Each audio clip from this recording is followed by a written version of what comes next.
Baik.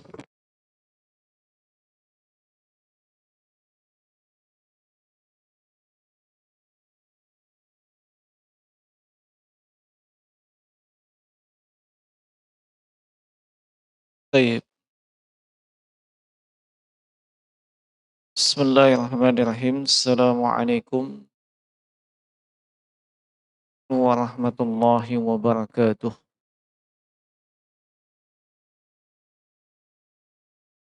Alhamdulillah, alhamdulillahi rabbil alamin. Wa bihi nasta'inu ala umuri dunya waddin. Asyhadu an la ilaha illallah wahdahu la syarikalah. Wa asyhadu anna Muhammadan abduhu wa rasuluhu wa la nabiyya ba'dah. Allahumma salli wa sallim wa barik ala nabiyyina Muhammad ibni Abdullah sallallahu alaihi wa ala alihi wasallam. Amma ba'du, ikhwani fid din, rahimani wa rahimakumullah, kaum muslimin yang dapat hadir di kesempatan petang hari ini di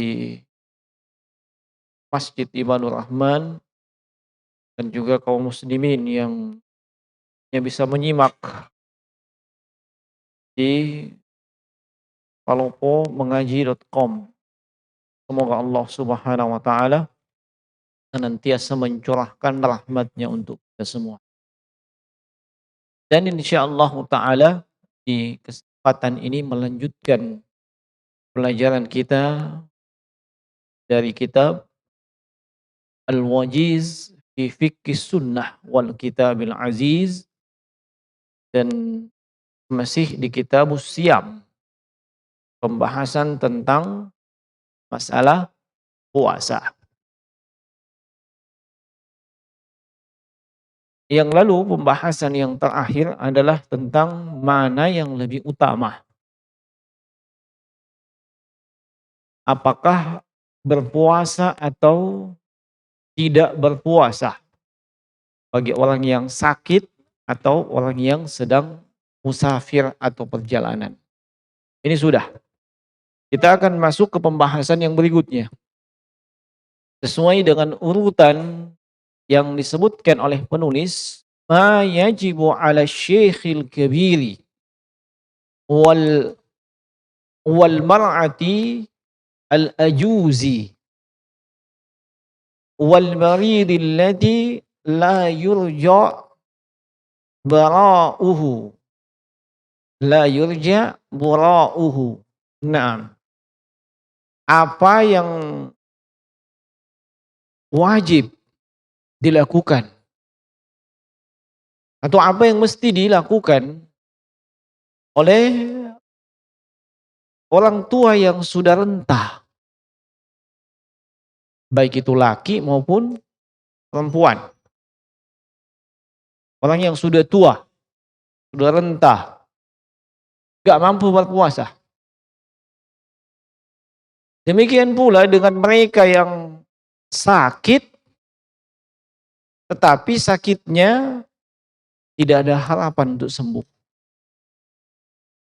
Atau kecil kemungkinan untuk sembuh menurut dokter atau ahli kesehatan yang memeriksanya. Bukan menurut pribadi. Kalau menurut pribadi, iya, bahaya itu. Mengandalkan perasaan. Nah, apa yang wajib mereka lakukan?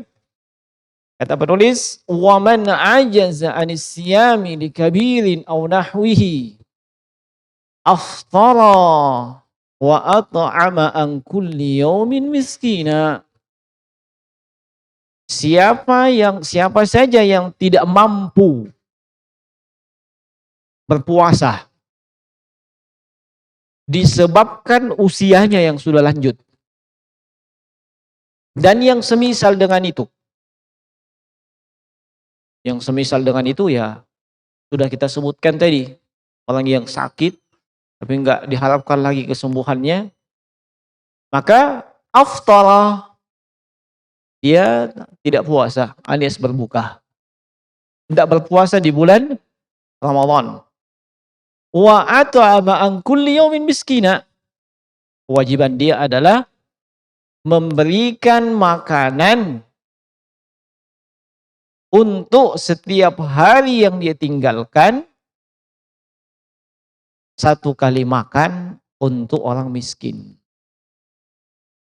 Ini yang disebut dengan alhamdulillah, ya, fidyah. Naam. Siapa tahu ada yang salah ingat, saya cuman tes-tes ji. Nah, apa landasannya? Liqaulihi ta'ala. Ini berdasarkan firman Allah Subhanahu wa taala di dalam surah Al-Baqarah ayat 184. Wa 'alal ladzina yutiqunahu fidyatun ta'amu miskin. Dan atas orang yang yutiquna, gak mampu, gak bisa. Ya. Maka fidyah. Yang fidyah itu Allah sebutkan ta'amun miskin. Makanan untuk orang miskin. Nah, kemudian landasan yang berikutnya adalah riwayat. Riwayat ini disebutkan oleh Imam Al-Bukhari. Riwayat yang datang dari Atha annahu sami'a Ibnu Abbasin yaqra' hadhil ayah. Atha bin Abi Rabah. Ini muridnya Abdullah bin Abbas. Ya. Lihat bagaimana silsilah periwayatan sebuah hadits atau riwayat dari murid ke gurunya. Ya. Rasulullah gurunya. Yang meriwayatkan dari Rasulullah para sahabat. Yang meriwayatkan dari sahabat tabi'in. Yang meriwayatkan dari tabi'in tabi'ut tabi'in. Terus ke bawah. Nah, salah satu murid Abdullah bin Abbas menyebutkan annahu sami'a Ibnu Abbasin yaqra' hadhil ayah. Beliau mendengar gurunya itu Abdullah bin Abbas radhiyallahu anhuma membaca ayat ini. Wa 'alal ladzina yutiqunahu fidyatun ta'amu miskin. Wa qala Ibnu Abbasin. Maka Ibnu Abbas kemudian menerangkan. Ya, ingat Abdullah bin Abbas dikenal dengan turjumanil Quran, ahli tafsir dari kalangan sahabat. Iya. Di antara para sahabat ada beberapa yang terkenal sebagai ahli tafsir. Yang paling masyhur Abdullah bin Abbas. Yang berikutnya ada Abdullah bin Mas'ud, yang berikutnya ada Ali bin Abi Thalib. Nah, tapi yang paling masyhur adalah Abdullah bin Abbas radhiyallahu taala. Beliau mengatakan, "Laisat bimansukhah. Huwa syekhul kabir wal mar'atul kabirah la yastati'ani ay yasuma falyut'imani makana kulli yaumin miskina." Ayat tersebut tidak mansuh. Ya. Dan itu diperuntukkan untuk orang yang sudah tua renta. Baik untuk laki maupun perempuan. Ya, yaitu orang yang tidak mampu dia harus bayar fidyah. Tujukan kepada siapa? Orang tua yang sudah tua, ya, tidak mampu puasa, baik itu laki maupun wanita. Mereka tidak mampu lagi puasa. Maka setiap hari yang ditinggalkan, setiap hari yang dia tidak puasa, satu kali makan untuk orang miskin. Ya, satu kali makan untuk orang miskin. Iya, tidak bertanya. Satu kali, Ji? Iya, satu kali. Memang disebutkan satu kali.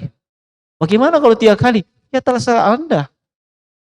Yang kadar wajib 1 kali. Makanan to'am. To'am, ya, kalau disebutkan to'am, ini maksudnya makanan yang mengenyangkan. Jangan asal makanan. Ya, nu kasih snack. Ya. Naam. Ada juga yang bayar fidyah beras. Iya. Naam. Memang orang makan cuma beras tok. Dia butuh lauk. Dia butuh sayur. Terkadang kalau ada buah. Ya. Kalau ada juga jus. Banyaknya itu.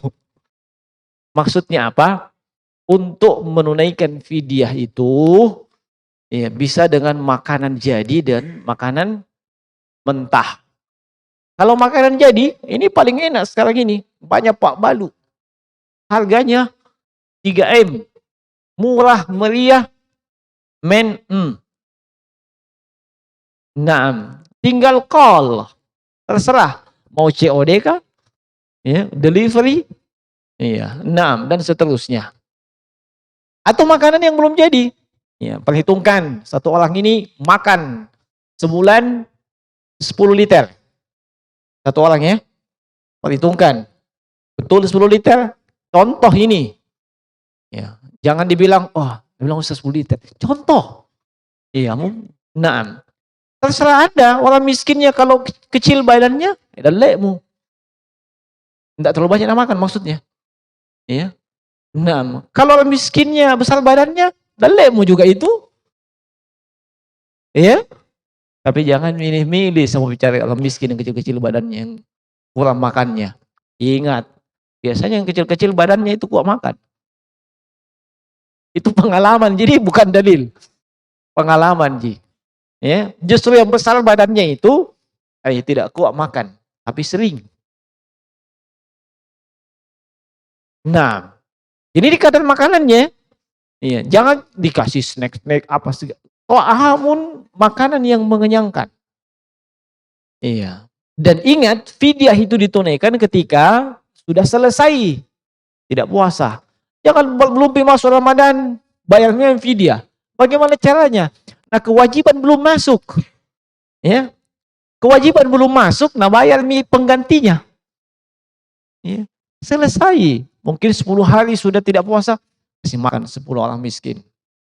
Kalau Anas bin Malik radhiyallahu taala, sahabat di usia beliau lanjut, kasih kumpul 30 orang. Ya, kumpul 30 orang, makan sampai kenyang. Kenapa 30 orang?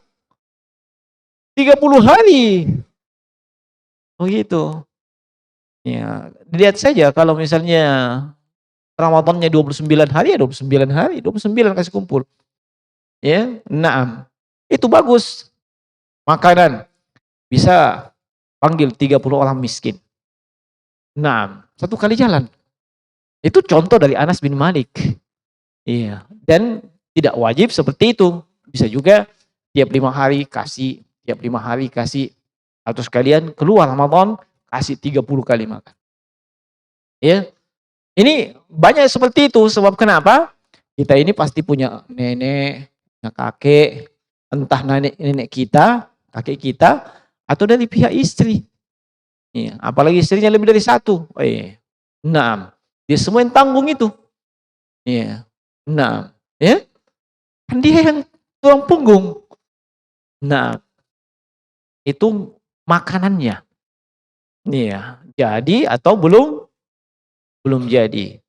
Iya, dan ini ditunaikan setelah Ramadan, setelah puasa ditinggalkan. Bisa juga tiap hari. Misalnya hari pertama dia tidak puasa. Hari kedua kasih 1 kali orang makan. Bagaimana kalau miskinnya itu saja? Kalau memang tidak ada yang kasih saja dia. Tapi jangan kok 1 orang ini kasih 30 porsi. Ya. Kan tidak bisa dia kasihan. Ya. Ini fidyah ya. Ada masalah dengan fidyah? Tidak ada masalah. Jangan lagi ada yang tanya-tanya di belakangan ya. Apakah bisa diuangkan? Bisa dengan syarat dan ketentuan berlaku. Syaratnya Anda bisa menjamin dan menggaransi 100% dia belikan makanan. Sebab itu to'amu miskin, fungsinya sebagai makanan. Iya. Wih, orang miskin bukan cuma butuh makanan, dia juga butuh baju baru. Kalau memang dia butuh baju baru, ya kok kasih fidyah. Kasih togi sedekah. Sumbangan, infak, cening-cening hati, hadiah. Bukan fidyah. Fidyah khusus makanan. Bisa dipaham? Iya. Jadi kasih paham itu orang miskin. Misalnya antum orang super sibuk, tidak sempat beli makanan jadi, tidak sempat juga kasih dia makanan yang belum jadi. Kasih ingat, ini, ya, fidyah. Ingat kau harus belikan makanan. Iya, jangan kau belikan petasan.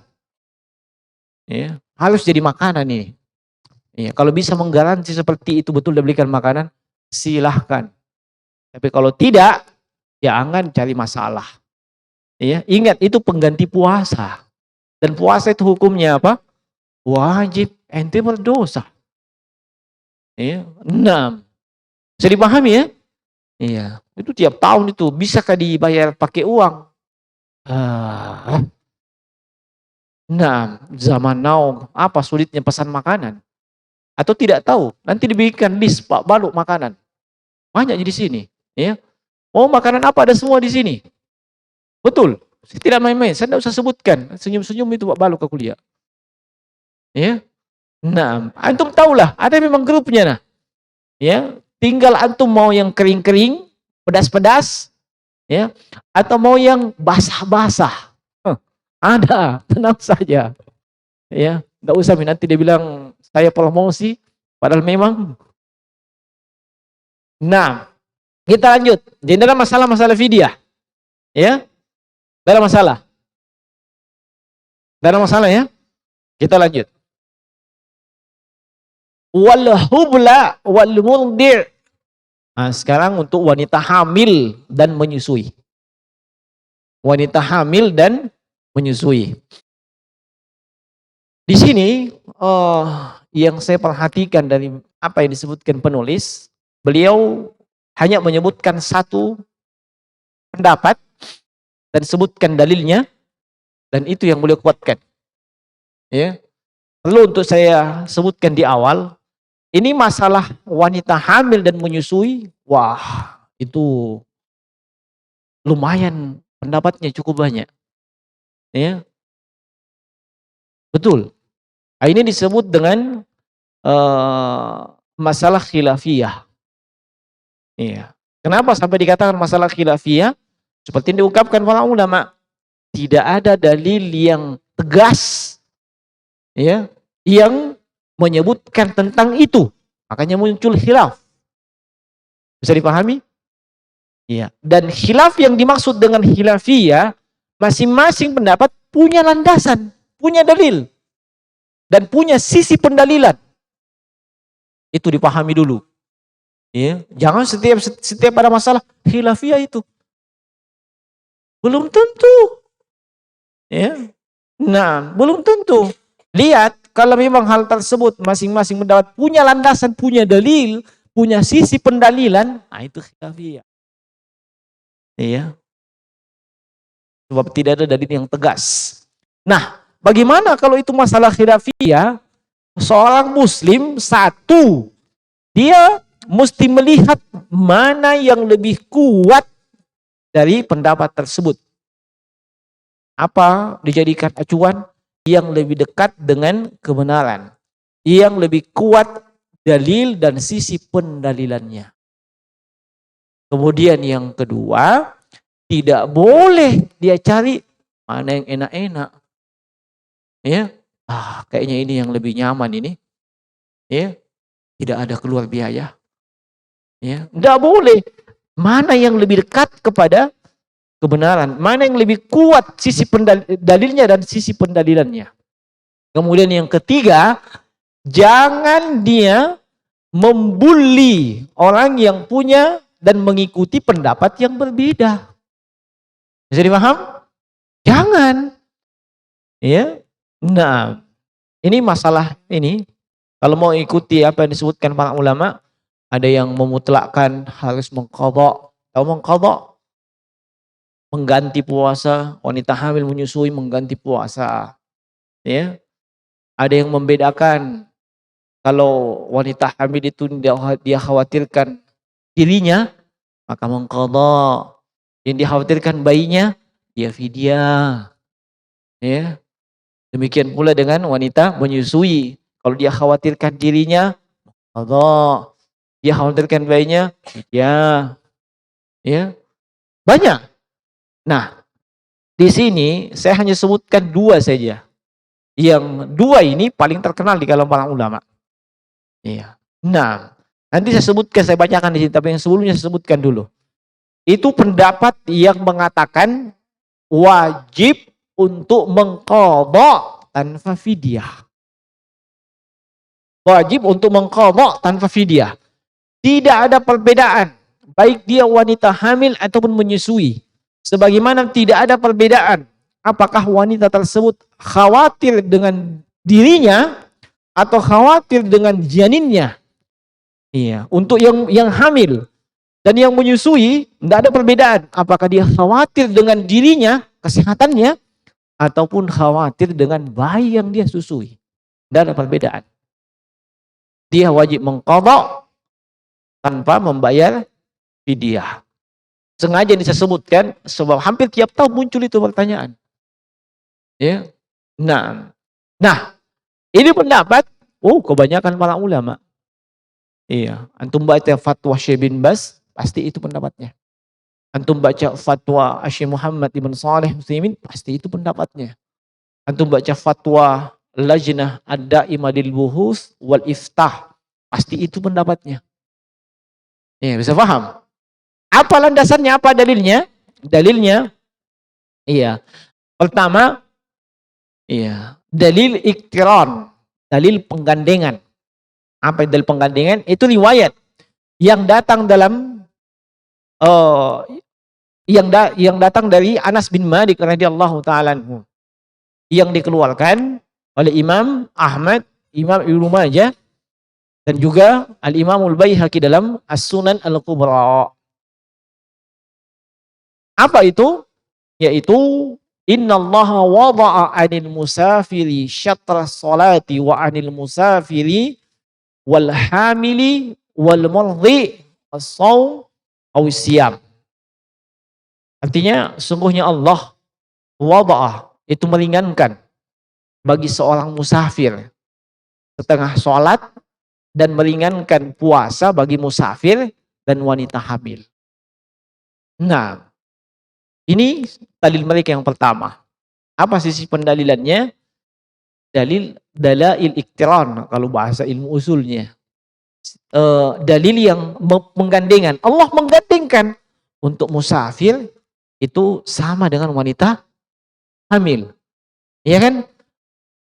Kalau musafir halangan, kan tidak selamanya halangan. Iya kan? Kalau musafir dia kan wajib mengqadha. Kalau begitu sama, sebab disebutkan bergandengan dengan wanita hamil. Nah, ini dalil yang pertama. Nah, kalau dari sisi ilmu usul, mohon maaf, ini dalail iktiran, ini termasuk dalil yang lemah. Bukan lemah riwayatnya, ya, dari sisi pendalilannya, penggandengannya itu loh. Ya. Nah, misalnya, kenapa sampai dikatakan demikian? Apakah ketika dikatakan orang yang sakit, musafir, dan orang yang dikhawatirkan tidak sembuh, itu sama semua hukumnya? Walaupun ketika digandengkan kalimatnya, apakah sama semua hukumnya? Belum tentu. Ya, belum tentu. Nah, tapi kita menghargai pendapat para ulama yang demikian. Nah, ini yang pertama. Yang kedua, kias. Kias analogi. Apa analoginya? Orang yang hamil dan menyusui itu kan sama dengan orang yang berhalangan. Paham? Sama dengan orang yang sakit. Ya. Orang yang sakit tidak selamanya dia sakit. Pasti ada masa sembuhnya. Makanya dia wajib mengqadha. Wanita hamil kan tidak selamanya hamil. Ya, kecuali kalau makan lalai suaminya. Ya.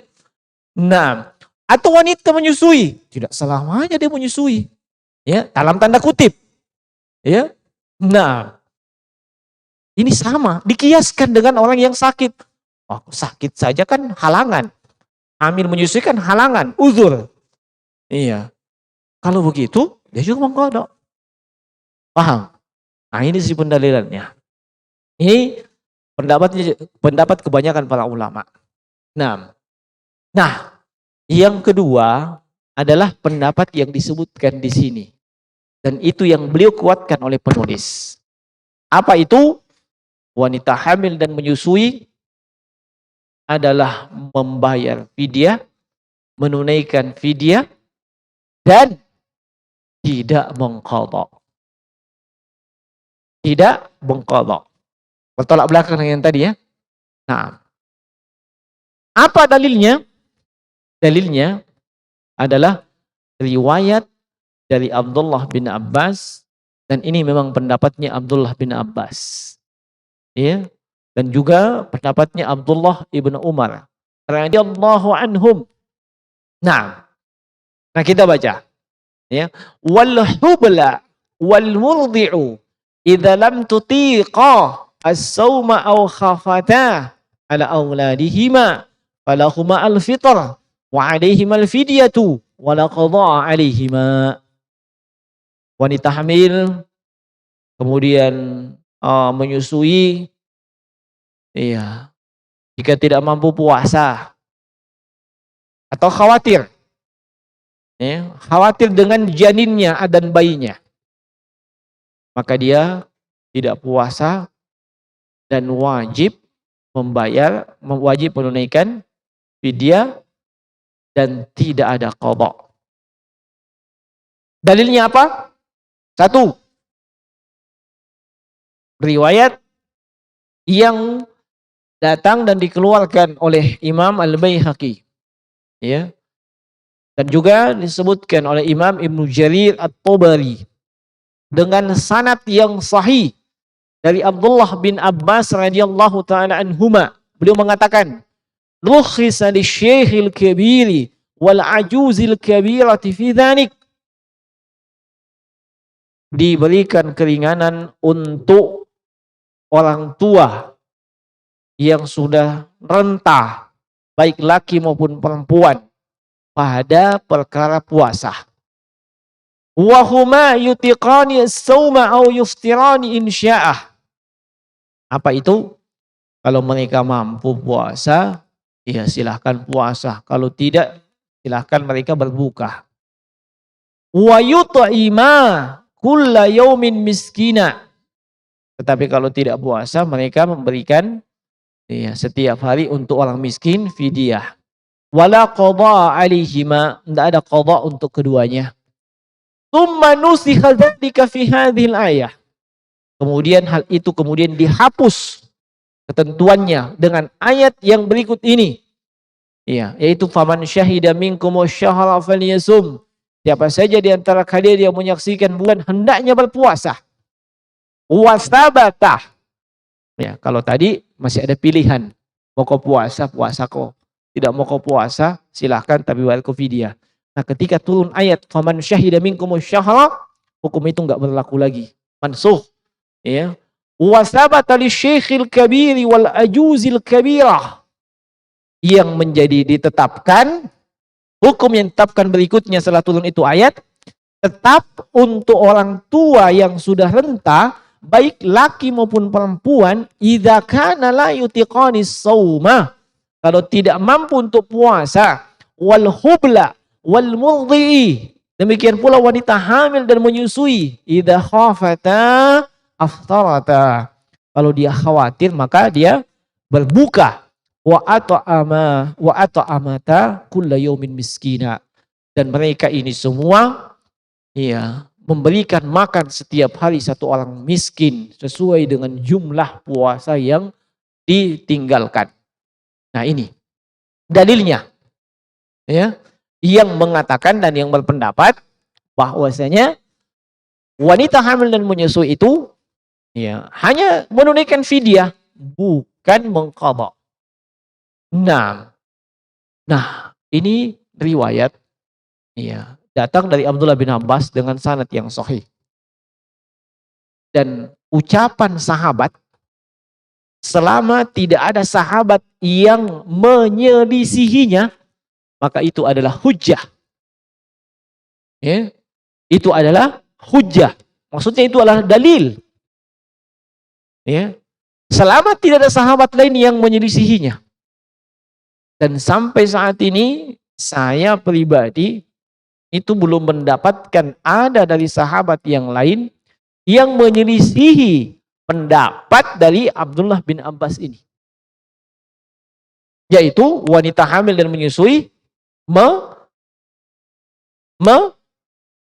menunaikan fidyah, membayar fidyah. Saya belum dapat ada pendapat sahabat yang lain. Nah, kalau demikian, ini hujahnya lebih kuat. Semua pendapat sahabat itu dalil. Selama tidak ada sahabat lain yang menyelisihinya. Nah, makanya ini yang dikuatkan oleh para ulama ahlul hadis. Ya. Seperti misalnya Syekh Muhammad Nasiruddin Al-Albani. Beliau berpendapat dengan itu. Sebab dalilnya kuat. Ya, lebih kuat dari sisi pendalilan dibandingkan kias. Bisa dipahami? Ya, kias itu nanti tidak ada sisi pendalilan, tidak ada dalil yang dari Al-Quran, Sunnah atau riwayat. Lalu kita pakai kias. Nah, walaupun demikian, tetap kita menghormati dan menghargai, ya, para ulama dan guru-guru kita yang berpendapat bahwa mesti qada. Iya, saya pribadi, iya, itu menguatkan pendapat yang berdasarkan riwayat dari sahabat ini. Abdullah bin Abbas. Sebab tidak ada sahabat yang lain sepanjang pengetahuan kami, sependek pengetahuan kami, yang menyelisih pendapat ini. Sehingga kesimpulannya, ya, wanita hamil dan menyusui, ya, itu adalah membayar fidyah. Selesai masalah. Dalam masalah, ya? Iya. Dan tidak perlu ada lagi pertanyaan kayak tahun-tahun sebelumnya. Setiap masuk puasa, tanya mesti masalah itu. Tanya mesti masalah itu. Ya. Nah, kalau antum menguatkan pendapat para ulama mengatakan mesti mengqadha. Jangan cuma melihat, itu kan yang berpendapat itu Syekh bin Baz. Paling jago itu. Ah, ini bukan orang ilmiah namanya. Ini namanya ta'assuf, fanatis terhadap pribadi. Tidak boleh seperti itu. Kita lihat dari sisi ilmiahnya apa. Kita mengikuti dengan dalil. Ingat itu. Ya. Iya. Dan saya tidak memaksa antum semua mengikuti saya hanya karena saya guru antum. Tidak. Silahkan. Siapa tahu semuanya di sini berpendapat. Saya mengikuti para ulama yang kebanyakan mengatakan mengqadha. Silahkan. Saya tidak pernah memaksakan kan. Ya. Tapi antum harus ilmiah. Ya, ketika mengikuti pendapatnya para ulama. Paham maksudnya ilmiah? Tahu dasarnya kenapa berpendapat seperti itu. Tahu dalilnya. Dan antum tahu kenapa dalil itu dijadikan sebagai pegangan. Apa sisi pendalilannya? Nah, itu baru mempakoi. Ya. Tapi kalau cuma ikut-ikutan saja, kenapa kau dok? Emang aku juga bilang begitu. Itu namanya pakai. Nah, jadi saya sudah sering ini sebutkan ya, bahwasanya sejak beberapa tahun terakhir itu, iya, setiap ada yang bertanya, saya menguatkan pendapat yang menunaikan fidyah berdasarkan riwayat daripada Abdullah bin Abbas yang menafsirkan ayat tersebut. Dan sanadnya itu adalah sanad yang sahih. Pun demikian, saya menghormati, menghargai para ulama dan juga para penuntut ilmu dan yang lainnya yang menguatkan pendapat selain daripada itu. Selama mereka menguatkan dengan cara ilmiah, bukan cuma sekedar ikut-ikutan. Ya. Atau cari yang paling enak deh. Nah, kan kalau mengqadha enggak keluar biaya. Iya kan? Nah, hemat. Ya, jangan jangan begitu caranya. Ya. Nah, kalau begitu caranya, mungkin istri antum itu paling paling paling kamu lebih enak membayar fidyah, tidak puasa Ki. Iya kan? Betul tidak? Betul. Ya. Kalau kalau mengqadha siapa yang enak? Suami yang enak. Tidak mesti mengeluarkan biaya. Iya toh? Iya. Tapi begitu membayar fidyah, istri yang enak. Suami mak dareke. Sebab suami yang membayar fidyah. Dan tolong jangan itu landasannya. Ya. Apa dalilmu kenapa kau kuatkan pendapat mengqadha? Lebih hemat. Ya, mau lebaran ini. Jangan, itu namanya tidak ilmiah. Tidak layak seorang penuntut ilmu, orang yang belajar ilmu agama, ilmu syar'i, begitu cara cara berpikir dan caranya dia belajar, tidak boleh seperti itu. Anda mesti ilmiah. Ya, dalilnya ada, dalil itu punya sisi pendalilan. Ya. Nah, bisa dipahami ya? Iya, jadi silahkan. Ya. Saya pribadi menguatkan pendapat itu sebab ini riwayatnya riwayat yang sahih, sudah sebutkan tadi. Kemudian pendapat sahabat, ijtihadnya sahabat itu adalah dalil, itu adalah hujjah selama tidak ada sahabat yang lain yang menyelisih. Dan sampai detik ini saya pribadi sependek yang saya ketahui belum ada riwayat yang datang dari sahabat yang lain yang menyelisihi ijtihadnya Abdullah bin Abbas radhiyallahu taala anhu. Baik, bisa dipahami? Paham ya? Selesai masalah. Habis meja waktu. Ya? Saya kira cukup kalau begitu. Nanti dilanjutkan di kesempatan yang berikutnya. Jadi, dua pembahasan itu tolong diingat baik-baik. Ya. Saya bukan anti dengan pertanyaan, tetapi saya yang malas itu kalau sudah dijelaskan. Hadir pisik ji. Mencatat pisik ji. Atau bisa kita download. Ya. Naam. Masih bertanya masalah itu. Itu artinya kemungkinan fisiknya hadir di masjid, tetapi pikirannya mungkin ada di Australia. Nah, demikian, mohon maaf atas segala kekurangan. Semoga Allah Subhanahu wa taala senantiasa menambahkan ilmu yang bermanfaat untuk kita semua. Subhanaka wa bihamdika asyhadu an la ilaha illa anta astaghfiruka wa atubu ilaik. Assalamualaikum warahmatullahi wabarakatuh.